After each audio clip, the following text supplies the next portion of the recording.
પારિવારિક સંવાદિતા એટલે કે પારિવારિક એકતા. આપણા બધાની ઈચ્છા છે કે આપણા પરિવારમાં એકતા રહે. પરમ પૂજ્ય પ્રમુખ સ્વામી મહારાજને આ પ્રશ્ન પૂછવામાં આવ્યો ત્યારે પરમ પૂજ્ય પ્રમુખ સ્વામી મહારાજે આના જવાબમાં 4 સિદ્ધાંતો કહીએ કે 4 સૂત્રો કહીએ કે 4 મહાવાક્યો કહીએ, એવા 4 વાત સ્વામીએ કરી છે. એમાં પહેલી વાત સત્સંગ, કહેતા કે સત્સંગ કરે. બીજી વાત સ્વામીએ જણાવી ઘર સભા કરે. ત્રીજી વાત જણાવી એકબીજાને સમજવાની કોશિશ કરે. અને ચોથી વાત કરી મોટું મન રાખે. આમાંથી આજે આપણે આ પારિવારિક એકતાના સંદર્ભમાં એક સિદ્ધાંતને, એક સૂત્રને સમજવા પ્રયત્ન કરીશું. એકબીજાને સમજવાની કોશિશ કરે. આ વાત સાંભળીએ એટલે સીધો જ આપણને અર્થ સૂજે છે કે એક વ્યક્તિ એ સામેની વ્યક્તિ, કહેતા કે બીજી વ્યક્તિ, એને સમજવાની કોશિશ કરે. આ સૂત્રની અંદર હજી એક ઊંડું રહસ્ય પણ છુપાયેલું છે. આમાં પ્રમુખ સ્વામી મહારાજ આપણને સમજાવે છે કે એકને સમજે અને બીજાને સમજે, એકબીજાને સમજવાની કોશિશ કરે. એમાં 2 વાત આવે છે, એકને સમજે અને બીજાને સમજે. એકને સમજે એટલે કે એક પોતે પોતાને, જે સમજનારો છે પોતે પોતાને પહેલાં સમજે. અને ખરેખર પ્રમુખ સ્વામી મહારાજે જે આ વાત કરી છે એમાં બહુ જ ઊંડું રહસ્ય છે. અને એ વાત જો થાય તો જ બીજાને આપણે સારી રીતે સમજી શકીએ. આપણે એક દ્રષ્ટાંત દ્વારા સમજવા પ્રયત્ન કરીશું. એક કાકાએ એના ભત્રીજાને કહ્યું કે દીકરા, કાકી હવે બહુ સાંભળતા હોય એવું મને લાગતું નથી. ભત્રીજાએ કહ્યું, તો કાકા હવે તો એવા કાનમાં ઓછું સાંભળતા હોય એના માટે એવા મશીન મૂકે તો એનાથી વધારે સાંભળતા થઈ જાય છે. પણ આપણે પહેલાં તપાસ કરી લેવો પડે, ડૉક્ટરને આપણે કહેતા પહેલાં ખબર પડે કે આટલા અંતરથી એ સાંભળતા નથી. કાકાએ કહ્યું કે હું તને કહી દઉં. એમ કરીને કાકા ઘરના દરવાજે જઈને ઊભા રહ્યા અને એમણે પૂછ્યું કે આજે શેનું શાક બનાવ્યું છે? કંઈ કાકાને સંભળાયું નહીં. આગળ આવ્યા ચોકમાં, એનો જ પ્રશ્ન, કંઈ સંભળાયું નહીં. ઓસરીમાં એ જ પ્રશ્ન, કાંઈ સંભળાયું નહીં. રસોડાની આગળ આવીને કાકાએ પૂછ્યું કે આજે શેનું શાક બનાવ્યું છે? એમના પત્નીએ કહ્યું કે હું 3 વખત બોલીને આ 4થી વખત બોલું છું, રીંગણાનું, રીંગણાનું, રીંગણાનું ને રીંગણાનું. કાકાને ભત્રીજાએ કહ્યું કે કાકા, મશીન તો લાવવાનું, પણ એ મશીન કાકી માટે નહીં પણ તમારે માટે લાવવાની જરૂર છે. હકીકતે જ્યાં સુધી આપણે આપણને ના સમજીએ, જ્યાં સુધી કાકા પોતે બેરા છે ન સમજે, ત્યાં સુધી એના આક્ષેપો બીજા નથી સાંભળતા, અથવા તો બીજા કેમ આમ કરે છે એવા પ્રશ્નો એ ચાલુ જ રહેશે. એટલે જરૂરિયાત છે કે એક પોતે પોતાને સમજે. આ આપણે આપણને કેવી રીતે સમજી શકીએ એની અંદર ભગવાન સ્વામિનારાયણે એના માટે એક સરસ ઉપાય બતાવ્યો છે. ભગવાન સ્વામિનારાયણે પંચાળાના 3જા વચનામૃતમાં આનો સરસ ઉપાય બતાવ્યો છે. એમણે કહ્યું કે જે બુદ્ધિવાળો છે તે તો પોતામાં જેટલા અવગુણ હોય તેને જાણે, તથા જેટલા ગુણ હોય તેને પણ જાણે. તો પોતાના અવગુણ જાણવા અને પોતાના ગુણને જાણવા, તો આપણે આપણી જાતને સમજી શકીએ, આપણે આપણી જાતને જાણી શકીએ. સંપ્રદાયમાં પવિત્રાનંદ સ્વામી નામે એક સંત હતા. આ સંત એમના સમયે સંપ્રદાયમાં સારું મોટું સ્થાન ભોગવતા હતા, મોટેરા સંત હતા. નિયમ ધર્મે યુક્ત હતા અને પ્રણાલિકા જાળવવામાં બહુ પોતે પણ ચુસ્તપણે પાલન કરતા અને બીજાને પણ પાલન કરવાનો આગ્રહ રાખતા. એક વખત પ્રણાલિકા જાળવવાનો એમનો આગ્રહ એ જાહેરમાં એમણે એટલો બધો કર્યો અને જાહેરમાં નાના સંતોને ટોક્યા. એમાંથી એક નાના સંત, એનાથી વિવેક ન રહ્યો અને પવિત્રાનંદ સ્વામી સામે કટાક્ષથી 2 વાક્યો બોલાઈ ગયા. પ્રસંગ તો બહુ નાનો હતો, પણ પવિત્રાનંદ સ્વામીને આ પ્રસંગથી પોતાનું હળહળતું અપમાન થયું હોય એવું લાગ્યું. એ ઉદાસ થઈ ગયા, નિરાશ થઈ ગયા અને એટલું બધું એમને આ પ્રશ્ન અંતરમાં ઘૂસી ગયો કે એનાથી એ માંદા પડી ગયા, જેના આપણે કહીએ આજની ભાષામાં કે સાયકિક તાવ એમને આવી ગયો. પવિત્રાનંદ સ્વામીની આ વાત આપણે એટલા માટે અત્યારે અહીંયા કરીએ છીએ કે આવા જ પ્રસંગો આપણા ઘરમાં બનતા હોય છે. બહુ જ નાના પ્રસંગો હોય, બાપ દીકરા વચ્ચે કંઈક એવો સંવાદ થઈ જાય, કંઈક ચર્ચા થઈ જાય, સાસુઓ વચ્ચે થઈ જાય, પતિ પત્ની વચ્ચે થઈ જાય, ભાઈ ભાઈ વચ્ચે થઈ જાય, ને આવા નાના સંવાદો પછી મોટું સ્વરૂપ પકડે છે અને જેનાથી કુટુંબની એકતા તૂટે છે. આવા પ્રસંગોમાં થાય છે શું? જ્યારે આપણને કોઈ કંઈક કહી જાય ત્યારે આપણું મન શું કરે છે? આપણું મન આપણે સાચા હોઈએ એ રીતે જ વિચાર કરે છે. બીજું એ આગળ શું કરે છે કે એનું આગળ વધારે ચિંતન મનન કરીને આપણી જે વાત છે એ વાત જો એ પ્રમાણે વધારે આગળ વધશે તો બધાને નુકસાનકારક નીવડશે, એવી રીતે એ વાતને વધારે દ્રઢાવીએ છીએ. પવિત્રાનંદ સ્વામીને પણ એવું જ થયું. એ મનમાં વિચાર કરવા લાગ્યા કે મેં ખોટું શું કર્યું? પ્રણાલિકા જાળવવી એ શું ખોટું છે? એ વિચાર કરવા માંડ્યા કે હું આટલું સાચી વાત કરું છું ને સંતોને આમ તે રોકું છું, તો બીજા મોટેરા સંતોએ કેમ મારો પક્ષ ના લીધો? એમણે મને કેમ પુષ્ટિ ના કરી? એ વિચાર કરવા લાગ્યા કે આવા સંજોગોમાં જે સ્વચ્છંદી વ્યક્તિ હોય એને દંડ થવો જોઈએ, અને જો દંડ નહીં થાય તો ભવિષ્યમાં બધા સ્વચ્છંદી થઈ જશે. પવિત્રાનંદ સ્વામી આ રીતે વિચાર કરતા ગયા અને એની અંદર આવા સંજોગોમાં શું થાય છે કે જ્યારે આપણે આવી રીતે વિચારો કરવા માંડીએ છીએ, પછી આપણા વિચારોમાં જ આપણે અંદરને અંદર વધારે ને વધારે ગૂંચવાતા જઈએ છીએ. ઘણી વખત આવી વાત આપણે બીજાને કરીને એને પુષ્ટ કરીએ છીએ, અથવા ઘણી વખત આપણે આપણા મનની અંદર આ વાતને વારંવાર દ્રઢાવીને એને પુષ્ટ કરીએ છીએ, અને એને લીધે આપણી વૃત્તિ એવી થઈ જાય છે, આપણે આપણા અહમ કેન્દ્રી થઈ જઈએ છીએ, અને એને લીધે આપણી વિચારસરણી એવી થઈ જાય છે કે મારી સાથે કેમ આવું થયું, મારું કોઈ નથી, એવી આપણે આપણી જાત ઉપર દયા ખાવા માંડીએ છીએ, જેને સેલ્ફ પિટી કહે છે. એ જાત ઉપર દયા ખાવા માંડીએ અને પછી એનો ઉકેલ આપણે એ રીતે શોધવા માંડીએ છીએ કે સામેવાળાની અંદર કંઈક બદલાવ થાય, સામેવાળાની અંદર કંઈક પરિવર્તન થાય. જેમ કે મારું જેણે અપમાન કર્યું છે મારી માફી માગે, જેણે મારો પક્ષ નથી લીધો એ મારો પક્ષ લે અને મારી માફી માગે, અથવા જાહેરમાં એવું પ્રતિપાદન થાય કે હું સાચો છું. આ રીતની મૂંઝવણો આપણને થયા કરે છે. પવિત્રાનંદ સ્વામી આ રીતની મૂંઝવણમાં હતા અને એને લીધે તો એમને તાવ આવી ગયો.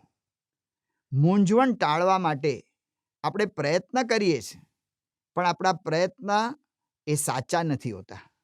ભગવાન સ્વામિનારાયણે સારંગપુરના 18મા વચનામૃતમાં કહ્યું કે મૂર્ખ હોય તે મૂંઝાય. ત્યારે પહેલી વાત એમણે કરી કે મૂર્ખ હોય તે મૂંઝાય, તે કાં તો સૂઈ રહે, કાં તો રૂવે, કાં તો કોઈક સાથે વઢે, કાં તો ઉપવાસ કરે. ખરેખર અત્યારના આપણા સંજોગો છે એને ભગવાન સ્વામિનારાયણે યથાર્થ રૂપે વર્ણવ્યા છે. કાં તો સૂઈ રહે, ક્યાં તો રડે, અથવા તો પછી કોકની સાથે ઝઘડે, અથવા તો ઉપવાસ કરે. પણ આગળ ભગવાન સ્વામિનારાયણ કહે છે, એમ કરતા અતિશય મૂંઝાય તો છેલ્લે બાકી મરે પણ ખરો, પણ એમ કરવાથી દુઃખ પણ મટે નહીં ને સ્વભાવ પણ ટળે નહીં. સમજીને ટાળે તો દુઃખ ને સ્વભાવ એ બે ટળી જાય, માટે સમજવું હોય તે સુખી થાય છે. સરસ ભગવાન સ્વામિનારાયણે આપણને ચાવી બતાવી છે. કોઈ પણ પ્રશ્ન આવે એમાં સમજણ અગત્યની છે. સમજણ કરીએ તો આપણા પ્રશ્ન ટળી જાય, આપણા સ્વભાવ ટળે, આપણા દુઃખ પણ ટળી જાય. પવિત્રાનંદ સ્વામીનું એક સારું પાસું એ હતું કે એમની રુચિ સારી હતી. એમને ખબર હતી કે આ મારા પ્રશ્ન સમજણથી જ ટળશે. એટલે એમણે ભગતજી મહારાજને બોલાવ્યા. ભગતજી મહારાજ એક ગ્રહસ્થ અને પોતે આમ જોઈએ લૌકિક દ્રષ્ટિએ તો અભ્યાસ કાંઈ વિશેષ નહીં. સંપ્રદાયની અંદર કોઈ એમની સત્તા નહીં. પોતે જ્ઞાતિએ દરજી, એટલે દરજીકામ જેવી નાની સેવાઓ પોતે કર્યા કરે, સેવાભાવી વ્યક્તિ. લૌકિક દ્રષ્ટિએ જોઈએ તો એની કોઈ ગણતરી નહીં. પણ ભગવાન સ્વામિનારાયણના અનન્ય ભક્ત અક્ષર બ્રહ્મ ગુણાતીતાનંદ સ્વામીને એમણે પ્રસન્નતા પ્રાપ્ત કરેલી. એમના આશીર્વાદથી એમને ભગવાનનો અખંડ સાક્ષાત્કાર, બ્રહ્મરૂપે અખંડ વર્તે. આવા ભગતજી મહારાજ ખરેખર આ એક બહુ મોટી વિશેષતા છે સ્વામિનારાયણ સંપ્રદાયની ગુણાતીત ગુરુ પરંપરાની. કારણ કે ભગવાન સ્વામિનારાયણે વરતાલના 20ના વચનામૃતમાં કહ્યું કે ત્યાગી ગૃહીનો કોઈ મેળ નથી. જેની સમજણ મોટી એ મોટા. ગુણાહા પૂજ્યાસ્થાનમ ગુણીષુ ન ચ લિંગમ ન ચ વય. ગુણ જ અગત્યના છે. એટલા માટે ગુણાતીત ગુરુ પરંપરામાં જ્ઞાતિ કે આશ્રમ એ મહત્વનો નથી બનતા, પણ ગુણ અને સ્થિતિ એ મહત્વના બને છે. એટલે ભગવાન સ્વામિનારાયણના બીજા વારસદાર એ ભગતજી મહારાજ એ ગુણાતીત ગુરુ પરંપરાના એક ગુરુ છે. તો આવા ભગતજી મહારાજને પવિત્રાનંદ સ્વામીએ બોલાવ્યા અને પવિત્રાનંદ સ્વામીએ એમની હકીકત કહી. ભગતજી મહારાજે પવિત્રાનંદ સ્વામીને આપણે જે પહેલાં વાત કરી હતી એ પંચાળાનું 3જું વચનામૃત સમજાવ્યું. એમાં ભગવાન સ્વામિનારાયણે કહ્યું છે એ વાત એમણે એને કરી કે બુદ્ધિવાળો છે ગુણને જાણે ને અવગુણને જાણે. પણ આગળની વાત એમણે વિશેષ સમજાવી કે જે બુદ્ધિવાળો ન હોય તે તો પોતામાં ગુણ જ જાણે અને અવગુણ હોય તેને તો જાણે જ નહીં. એમણે પવિત્રાનંદ સ્વામીને સમજાવ્યું કે સ્વામી, આ કંઈક ભૂલ આવી રીતે નથી થતી ને. તમે અત્યારે વિચાર કરો છો કે એ સાધુએ ભૂલ કરી જેણે તમારું અપમાન કર્યું. તમે એ વિચાર કરો છો કે મોટેરાએ તમારો પક્ષ ના લીધો. આ બધી વાત સાચી, એ ભૂલ છે. પણ સાથે સાથે તમે તમારી ભૂલને જાણો છો. તમે આટલા વર્ષોથી સત્સંગમાં આવ્યા, સાધુ થયા, આવા મોટેરા થયા અને તમને આ અપમાન લાગ્યું, એ તમારી ભૂલ નથી. તમે આત્મારૂપ, અક્ષરરૂપ, બ્રહ્મરૂપ જો વર્તા હો તો તમને આ પ્રશ્ન જ ન થાય. તમને શબ્દ લાગે છે એ તમારી પણ ભૂલ છે. પ્રશ્ન બહાર નથી, પ્રશ્ન અંદર છે. ભગતજી મહારાજે આ સમજાવ્યું ને હકીકતે આ વાત સાચી છે. લક્ષ્મણજીએ અધ્યાત્મ રામાયણની અંદર ઘુને આ વાત જ સમજાવી છે. સુખસ્ય દુઃખસ્ય ન કોપી દાતા પરો દદાતી ઇતિ કુબુદ્ધિ એસા. મને કોઈક બીજો દુઃખી કરી જાય છે એ કુબુદ્ધિ છે. એટલા માટે અમેરિકન પ્રમુખ રૂઝવેલ્ટે કહ્યું કે તમારી પરવાનગી વગર તમને કોઈ દુઃખી કરી શકતો નથી. તમે દુઃખી થયા એનું કારણ તમે હોઈ શકો. પરમ પૂજ્ય પ્રમુખ સ્વામી મહારાજ બહુ સરસ વાત કરતા કે કોઈ આપણને ગધેડો કહી જાય તો આપણે જોવું કે મારા 2 કાન મોટા થઈ ગયા, મને પૂંછડું આવ્યું. જો ના આવ્યું હોય તો કાંઈ ચિંતા કરવાની જરૂર નથી. જે શબ્દને આપણે સ્વીકારીએ છીએ, ભલે ગમે તે આપણને શબ્દ મારી ગયો, પણ શબ્દનો સ્વીકાર આપણે કરીએ છીએ એ જ આપણી ભૂલ છે. ખરેખર આ વાત એ પવિત્રાનંદ સ્વામીને સમજાણી. પોતાની ભૂલ ક્યાં છે તે શોધવાની અને સુધારવાની આપણે આદત પાડવી પડે. તો આપણે આપણા અવગુણને જાણી શકીએ, સમજી શકીએ. પરમ પૂજ્ય પ્રમુખ સ્વામી મહારાજ એ તો પોતાની ભૂલ ન હોય તો પણ સ્વીકાર કરતા. 1987ની સાલમાં પ્રમુખ સ્વામી મહારાજ ઉત્તરાખંડની યાત્રામાં પધારેલા. એ યાત્રા પૂરી થઈ ગયા બાદ ઇંગ્લેન્ડથી એક ભાઈનો લેસ્ટરથી પત્ર આવ્યો કે તમારામાં કોઈ જાતની બુદ્ધિ નથી, તમે વિચાર કરતા નથી, તમે આયોજન આવા બધા કરી નાખો છો, 350-400 વ્યક્તિને સાથે લઈને ફરો છો, તો અમે પણ એ વખતે યાત્રા કરતા હતા, તો અમે જ્યાં જ્યાં ગયા ત્યાં ત્યાં અમને ઉતારો ન મળ્યો, ત્યાં અમારે બીજી વ્યવસ્થા ના થઈ, આવી બધી ઠપકાનો પત્ર હતો. જો સ્થૂળ દ્રષ્ટિએ વિચારીએ અને વ્યવસ્થિત વિચારીએ તો આપણને ખ્યાલ આવે કે જે વ્યક્તિએ આવા યાત્રાધામમાં જવું હોય તો એણે આયોજન કરવું જોઈએ. પ્રમુખ સ્વામી મહારાજે 3 મહિના પહેલા આયોજન કરીને આખું બધી આ વ્યવસ્થા કરેલી કે અમારો આટલો મોટો સંઘ છે, ક્યાં ઉતારો કરશે, ક્યાં જમશે, ક્યાં રહેશે, ક્યાં કેવી રીતે જશે. આ ભાઈ સીધા યાત્રાના આયોજન વગર યાત્રા કરે તો ભૂલ તો એની જ કહેવાય. પણ પ્રમુખ સ્વામી મહારાજ કોનું નામ છે? સ્વામીશ્રીએ શું કહ્યું? પ્રમુખ સ્વામી મહારાજે કહ્યું કે તમને ત્યાં વ્યવસ્થા ન થઈ અને અગવડ પડી એ માટે અમે દિલગીર છીએ. અમને માફ કરજો. તમે જો એ વખતે અમને મળ્યા હોત ને અમને કહ્યું હોત તો અમારી સાથે અમે તમને પણ સમાવી લેત. ભૂલ ન હોય તો પણ એનો સ્વીકાર. પવિત્રાનંદ સ્વામીને જ્યારે આ સમજાણું ત્યારે પોતાના ભૂલ પર વિચાર કરવા માંડ્યા તો એકદમ સમાધાન થઈ ગયું. બીજાનું પરિવર્તન કરતા, બીજાને સુધારો કરવા કરતા પોતે સુધારવાનું છે એ સિદ્ધાંત એમને સમજાઈ ગયો એટલે એમને અંતરમાં શાંતિ થઈ ગઈ. એકને સમજે, પોતે પોતાને સમજે.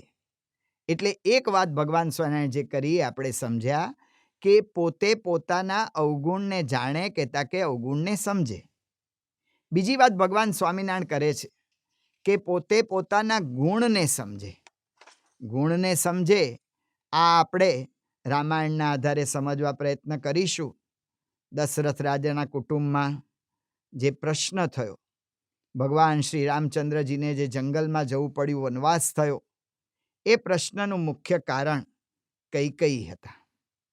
પણ જો રામાયણનો આગલો ભાગ આપણે વાંચીએ તો એમ લાગે છે કે કૈકેયીને તો ભગવાન રામચંદ્રજી વિશે અતિશય પ્રેમ હતો.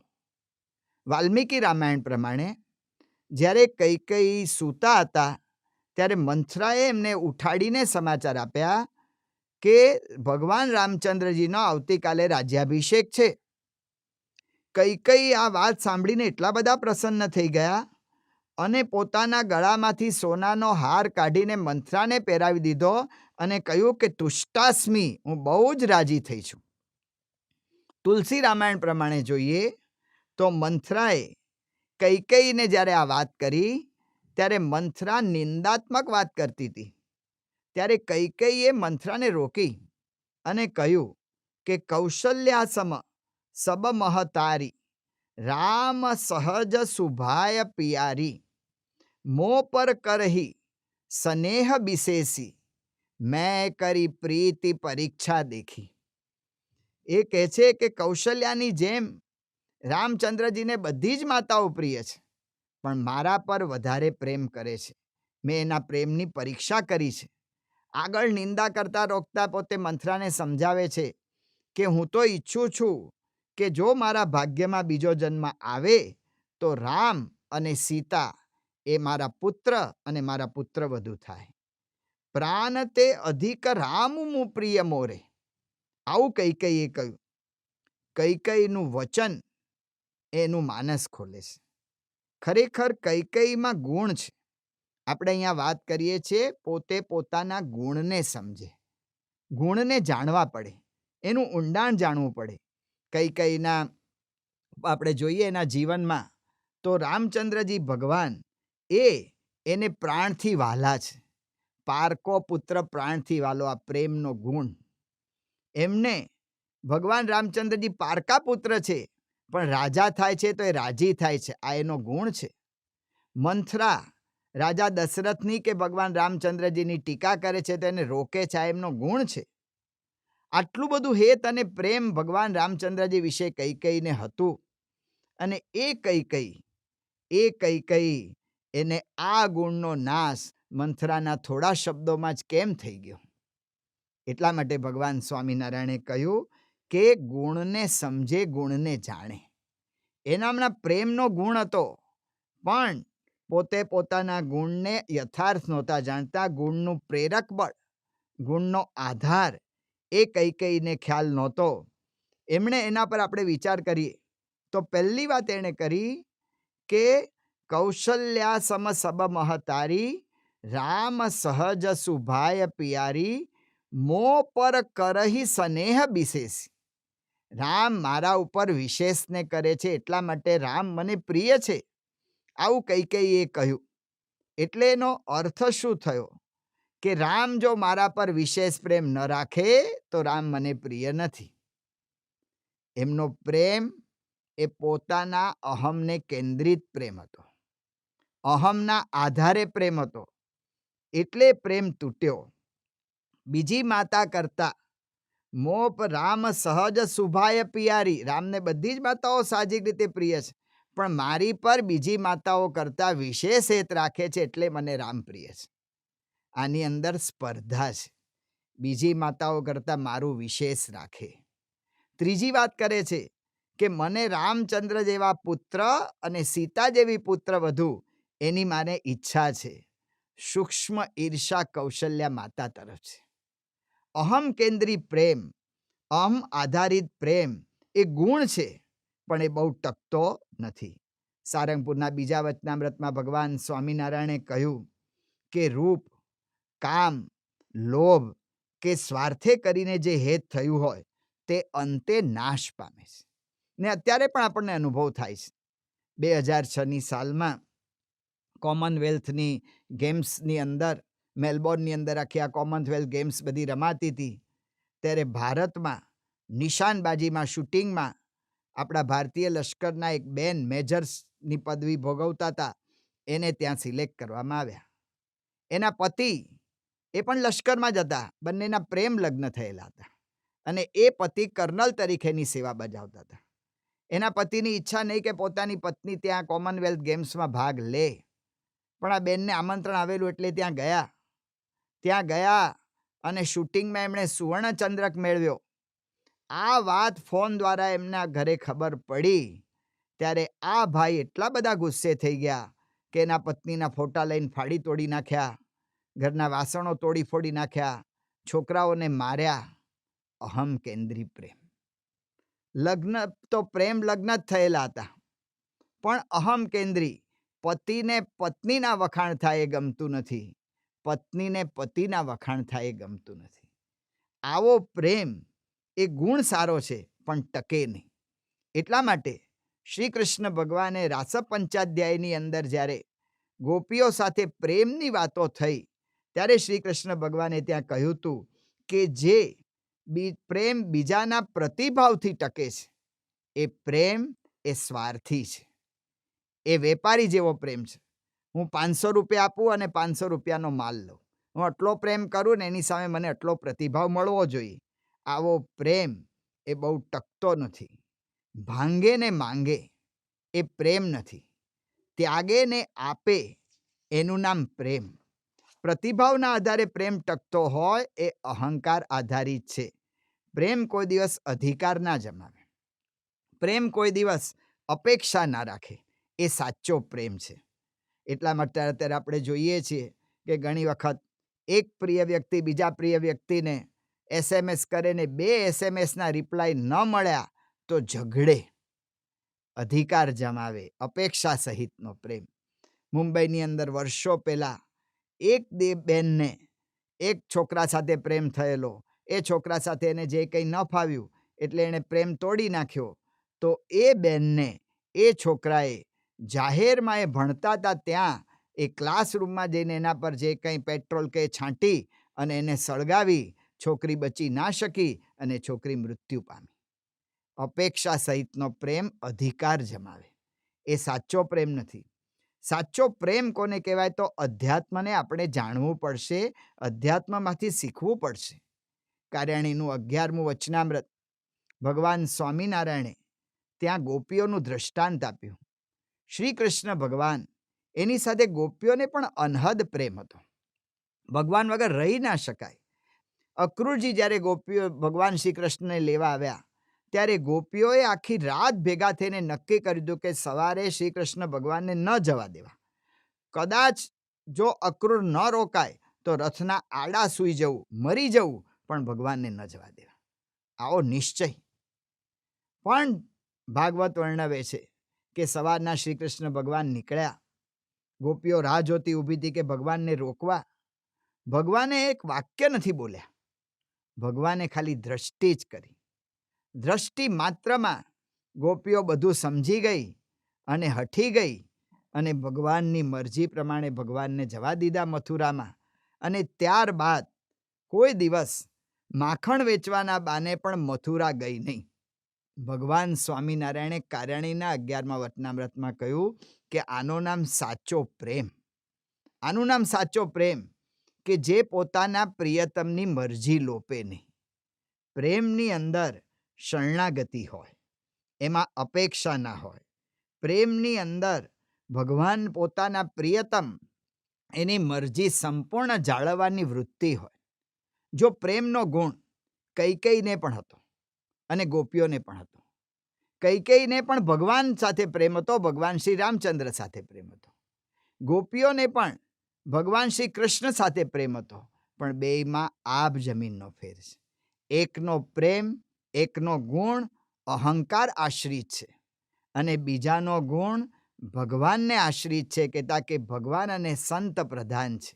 આવો પ્રેમ હોય એને કોઈ દિવસ કોઈને માટે ઈર્ષા ન થાય, કોઈના પ્રતિભાવની અપેક્ષા જ ના રહે. મોરબીની અંદર જ્યારે 1979માં પૂર આવ્યું ત્યારે પ્રમુખ સ્વામી મહારાજના આદેશથી 1509 યુવકો ત્યાં સેવા માટે દોડી ગયેલા. પ્રમુખ સ્વામી મહારાજ જ્યારે આ સેવા કાર્ય જોવા પધાર્યા, યુવકોની સેવા જોઈને બહુ રાજી થયા, પ્રસન્ન થયા. પણ એ વખતે પ્રમુખ સ્વામી મહારાજે યુવકોને કહ્યું કે આપણે જે આ સેવા કરીએ છીએ એ કોઈના પર ઉપકાર નથી કરતા. આપણે જે આ સેવા કરીએ છીએ એ ભગવાનને પ્રસન્ન કરવા કરીએ છીએ. જો આ તો એક સામાજિક સેવા હતી, પરોપકારનું કાર્ય હતું, ઉપકારનું જ કાર્ય હતું. પણ પ્રમુખ સ્વામી મહારાજ કહે છે કે એ દ્રષ્ટિ ન રાખશો. પ્રમુખ સ્વામી મહારાજે કહ્યું કે ભગવાનને પ્રસન્ન કરવા માટે આપણે કાર્ય કરીએ છીએ. જો હું કોઈના પર ઉપકાર કરું છું એવી મારી દ્રષ્ટિ રહેશે તો એના પ્રતિભાવની અપેક્ષા રહેશે, અને જો સારો પ્રતિભાવ ન મળ્યો તો પ્રશ્ન થશે.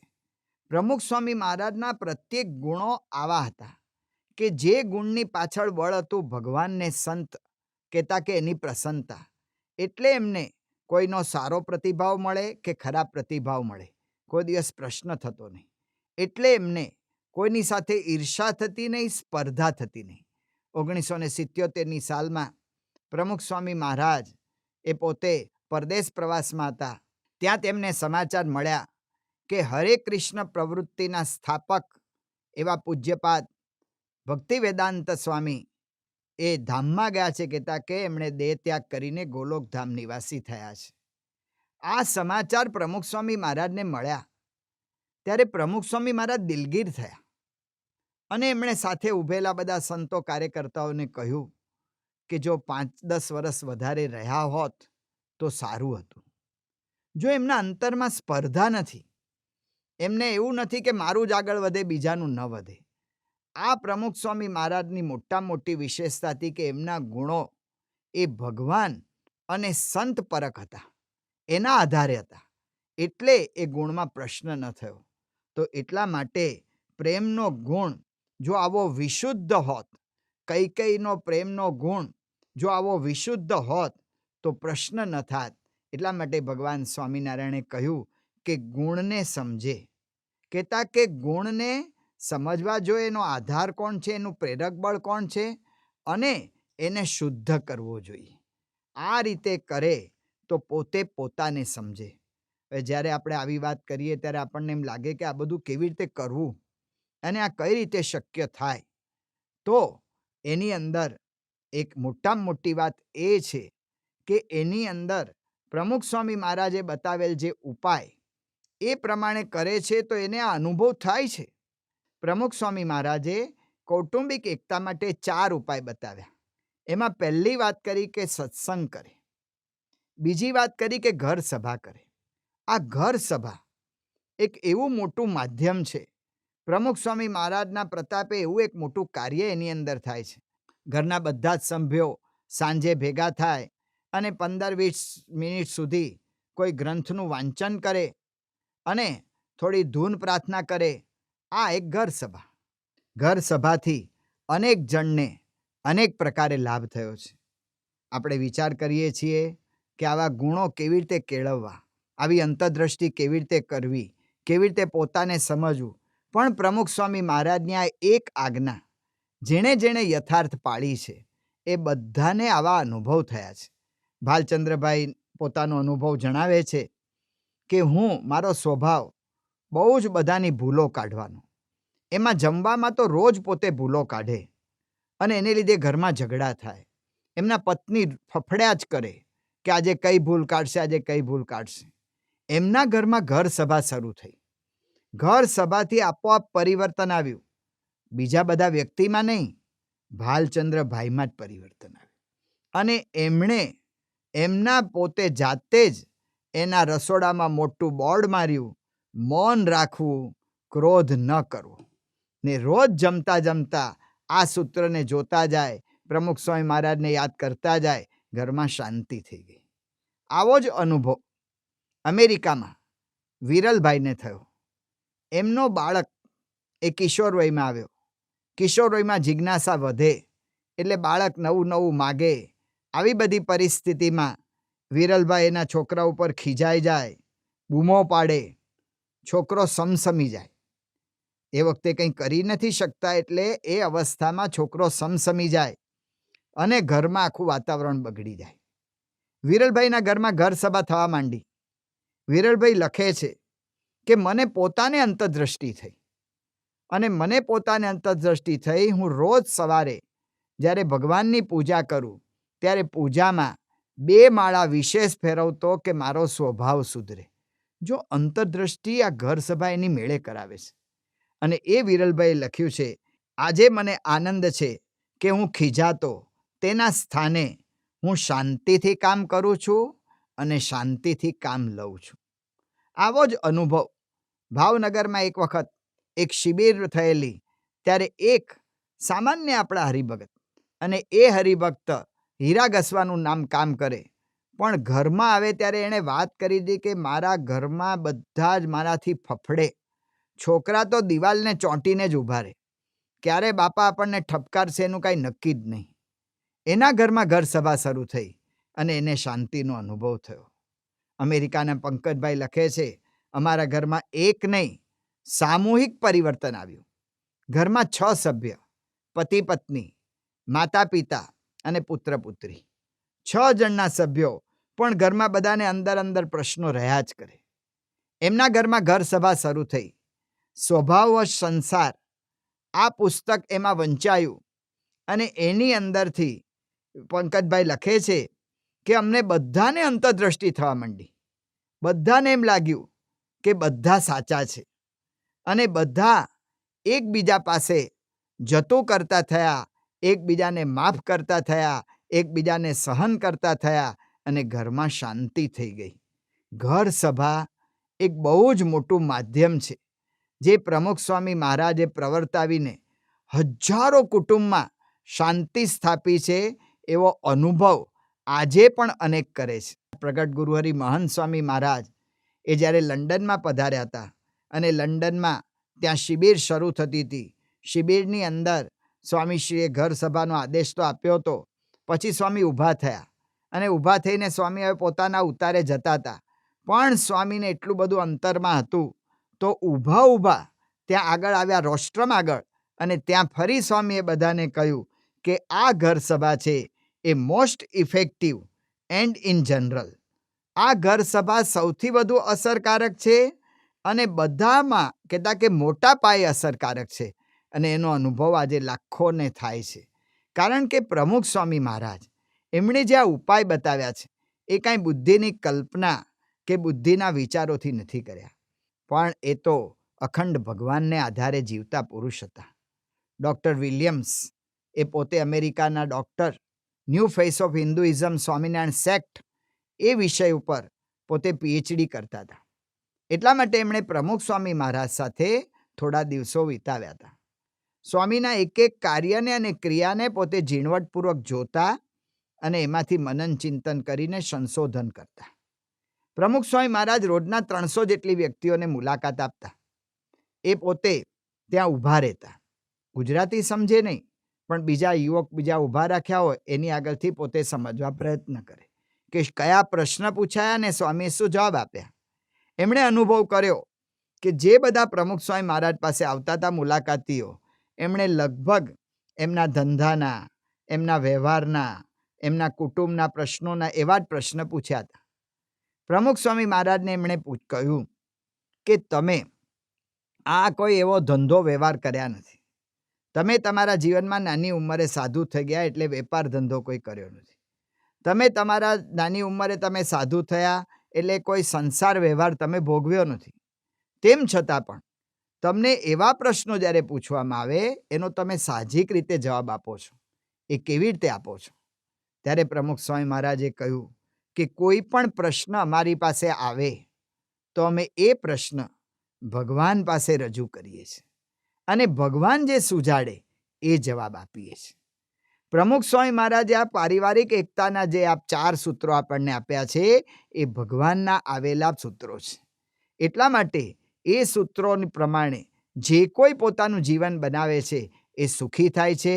એ એક પોતે પોતાને સમજી શકે છે, એ બીજાને સમજી શકે છે અને એનાથી એ મોટું મન રાખી શકે છે કે તાકે ક્ષમાવૃત્તિ કેળવી શકે છે અને એના કુટુંબમાં સુખી રહી શકે છે.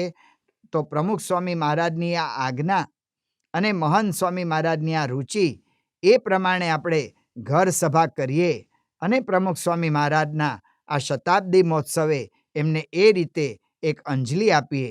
એ જ ભગવાન સ્વામિનારાયણ, ગુરુહરિ પ્રમુખ સ્વામી મહારાજ અને પ્રગટ ગુરુહરિ મહંત સ્વામી મહારાજના ચરણોમાં પ્રાર્થના. ત્યારે એવું કોઈ ઘર સભાની ચર્ચા આપણી સમક્ષ કરી અને એમાં ખૂબ સારા ફાયદા થાય છે વાત કરી છે. આટલું એમને જીવમાં સમજાયું છે એટલે એમને ધન્યવાદ છે બધા. જેને જેને આ વાત સમજાઈ જીવમાં બેઠી છે અને એનું કાર્ય કરે છે તો બધાને ધન્યવાદ છે.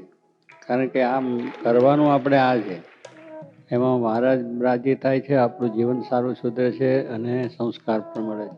પણ આયોજનપૂર્વક કોઈ પણ પ્રોગ્રામ થયો હોય, કોઈ પણ વ્યવસાય થયો હોય, કોઈ પણ ફેક્ટરી કરવી હોય કે કોઈ પણ તમે મકાન બાંધો તો આયોજન કરવું પડે છે. કઈ પ્રસંગો હોય તો આયોજન કરવું પડે છે. લગ્ન પ્રસંગો કરો તો આયોજન કરવું પડે છે. હવે એ બધાની અંદર માથાકૂટ કરીને આયોજન કરીને ટાઈમ બધો વ્યવસ્થિત કરીએ છીએ તો આ આયોજન કેમ ના આવે? આયોજનની અંદર આ પણ થઈ શકે. એટલે એ પણ આપણું એક ટાઈમ ટેબલ નથી, સમયનું ટાઈમ ટેબલ એ પણ આપણે રાખવું જ પડે. તો આપણે એ સમય પ્રમાણે બધું કામ થઈ શકે. એમાં આ સમય આપણો આવી જાય. એટલે એ બાળકોની સાથે બેસવું, ઉઠવું, કંઈક પણ સમય કાઢવો, એ ટાઈમ ટેબલ હશે તો સમય છે ને છે. ટાઈમની તો મુશ્કેલી નડે છે તો કેવળ આપણું અજ્ઞાન જ છે. કારણ કે જો ઘણો ટાઈમ વેસ્ટ આપણો જાય છે એને બચાવો તમે. એટલે માતા પિતાની બહુ જ અગત્યની અંદર છે કે માતા પિતા પોતે જો આટલું સમજે કે મારા સંસ્કાર મેળવવા છે અને એને આપવા, પણ પોતે જ મેળ ના હોય, પોતે જ કંઈક આમ જતા રહે, પેલા આમ જતા હોય, બે એ જ ભેગા ના થતા હોય હજી આખા દિવસમાં, તો ક્યાંથી કામ થાય? બધાએ આપણે પહેલાં ભેગા થઈ અને છોકરાઓને બેસી અને થોડી થોડી વાતોચીતો કરી અને એને જરા ફાવે ના ફાવે તો પણ આ છે તેમ છે જરાક એની જોડે એના જેવું બોલવું પડે, એના જેવું રમવું પડે, એના જેવી વાત કરવી પડે. એટલે સાથે બેસવાથી ઘરની અંદર એકબીજાની આત્મીયતા વધે.